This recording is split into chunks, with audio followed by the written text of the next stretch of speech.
Hello everyone, আসসালামু আলাইকুম। কেমন আছেন সবাই? ভিডিওর দ্বিতীয় পার্টটি আপনাদের সাথে শেয়ার করার কথা ছিল, যদিও একটু লেট হয়ে গেল।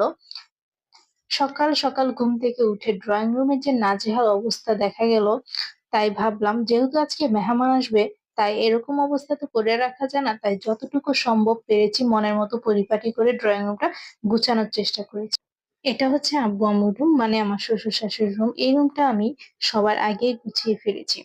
আর এই দেখেন, এটা হচ্ছে আমার রুম। মানে কি যে একটা অবস্থা রুমের, মানে পুরো মাথাটা ঘুরে গেছে আমার রুমটার অবস্থা দেখে।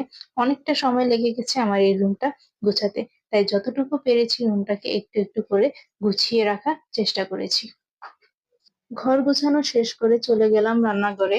দেখি আম্মু কি করে, গিয়ে দেখি আম্মু রোস্টের পিস গুলো খুব সুন্দর করে কেটে ধুয়ে রেখেছে, এবং গরু মাংসটা আগে থেকে ম্যারিনেট করে রেখে দিয়েছে। এই যে ইতিমধ্যে রোস্ট রান্নাটা হয়ে গেছে, দেখেন কি সুন্দর কালার এসেছে। আর এটা হচ্ছে কাতলা মাছের দো পেঁয়াজা।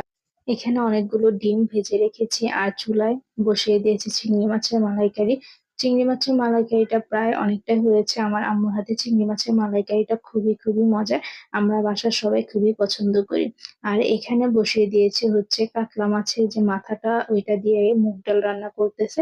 এটা কালারটা দেখেন কতটা সুন্দর এসেছে, এটা খেতেও খুব মজা হয়েছে। এটা পরোটার সাথে খেলে খুবই ভালো লাগে। আর এই যে আমরা টেবিলটা খুব সুন্দর করে মেহমানদের জন্য সাজিয়ে ফেলেছি। আপনারাও বলবেন কেমন হয়েছে। আল্লাহ হাফিজ।